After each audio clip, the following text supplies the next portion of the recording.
ওই কাকা কাকা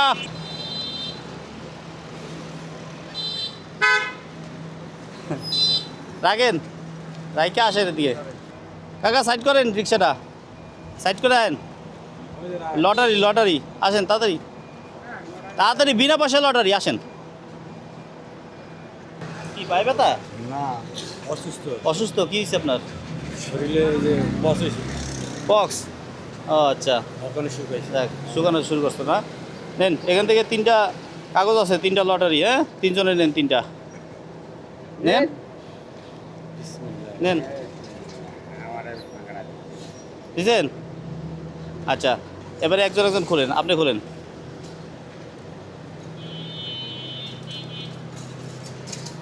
কয় টাকা পাইছেন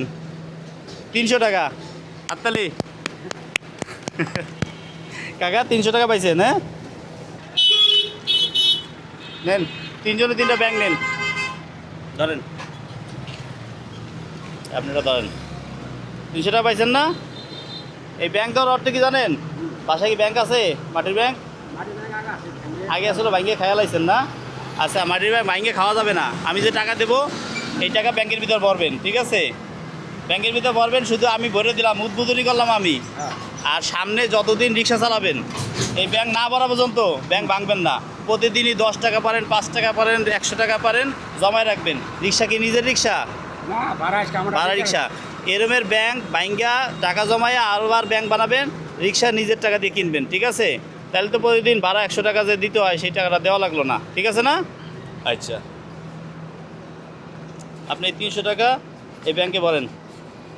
বাস করেন বাস করে ব্যাংকে ভরেন নেন ধরছি বাস করেন ঠিক আছে এটা কি সঞ্চয় শিখাইলাম যে সঞ্চয় করতে হবে সঞ্চয় না করলে প্রতিদিন ইনকাম করবেন খাইয়ে ফেলবেন এই টাকা কাজে লাগবে না ঠিক আছে না নাকি হ্যাঁ ঠিক আছে নেন দাঁড়ান হ্যাঁ আপনি খুলেন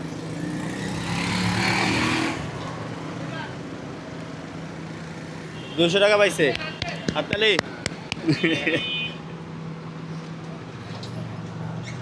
আপনি কি করেন এই রিক্সাই চালান সবসময় বাসায় কি আছে স্ত্রী আছে আচ্ছা মা বাবা আছে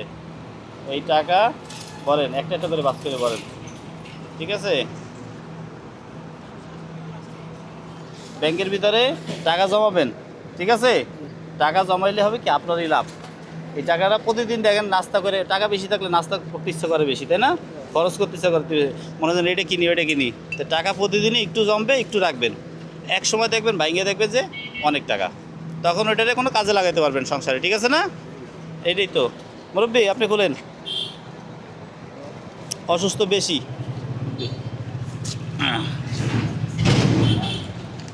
আরে 100 টাকা অসুস্থ মানুষ 100 টাকা পাইছে ঠিক আছে তাইলে আপনার কি হয়েছে একটু ওঠেন দাঁড়ান পক্স হয়েছে এই তো পাও ভুলে গেছে অনেক তো কষ্টে আছেন তাইলে এটা বলেন আচ্ছা এটা বলেন আপনি নেন বাস করে দিলাম বাস করে এই যে ভরে দিলাম ঠিক আছে বিসমিল্লাহ আর 100 টাকা আপনাকে দিলাম এটা হলো এমডি ঠিক আছে এটা আপনি হাতে রাখেন ওইটা 100 টাকা দিয়ে ব্যাংকে বললাম টাকা আমি অল্প ভরে দিছি ব্যাংকটা কিনে দিছি কিন্তু এই টাকাটা ভিতরে এভাবে প্রতিদিন 10 টাকা পারেন 5 টাকা পারেন 100 টাকা পারেন যেদিন বেশি হবে সেদিন ঈদের সময় বকশিস বেশি পাবেন বেশি ভরে রাখবেন টাকা পাইলেই তো খরচ করবেন আমরা লাখ লাখ টাকা ইনকাম করে খরচ করে ফেলাই কিন্তু সঞ্চয় করলে ওইটা থাকে ঠিক আছে না সঞ্চয় করলে একটা কাজে লাগে তাই না কাকা সঠিক কথা কিনা টাকা তো এমনিও খরচ করি টাকা থাকলেই খরচ হয় অতএব আমরা শিখলাম যে আমাদের প্রতিদিন আমাদের ইনকামের থেকে আমরা যে বিশেষজ্ঞদের মতে 20% অথবা না পারলে 10% সবসময় সঞ্চয় রাখা উচিত সঞ্চয় রাখলে আমাদের হঠাৎ করে কোনো সমস্যার সুবিধা অসুবিধা থাকলে সেই টাকা বের করে আমাদের একটা বিশাল কাজে আসে তো আমরা সঞ্চয় শিখব এবং সঞ্চয় শিখলে আমাদের অনেক বিপদ থেকে আমরা মুক্তি পাবো। কারণ যে কোনো মানুষের যে কোনো বিপদের সময় আমাদের মানুষের কাছে হাত পাততে হয়, বিভিন্ন লোন নিতে হয়। তো সঞ্চয় থাকলে আসলে সেক্ষেত্রে কারো কাছে হঠাৎ করে ইমার্জেন্সি টাকা প্রয়োজন হলে আমাদের লোন নিতে হয় না, এবং সেই সঞ্চয়ের টাকাটা ভেঙে আমরা চাইলে আমাদের প্রয়োজন মেটাতে পারি। তো আমরা সবাই সঞ্চয় করা শিখব। যদি বন্ধুরা আপনাদের ভিডিওটি ভালো লেগে থাকে তা অবশ্যই লাইক কমেন্ট শেয়ার দিয়ে পাশে থাকবেন, এবং এভাবে গরিবদের যাতে সেবা করতে পারি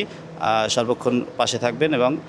আমাদের জন্য দোয়া করবেন। আজকের ভিডিওটি এখানে শেষ করছি। আল্লাহ হাফিজ, আসসালামু আলাইকুম। ঠিক আছে ভাই।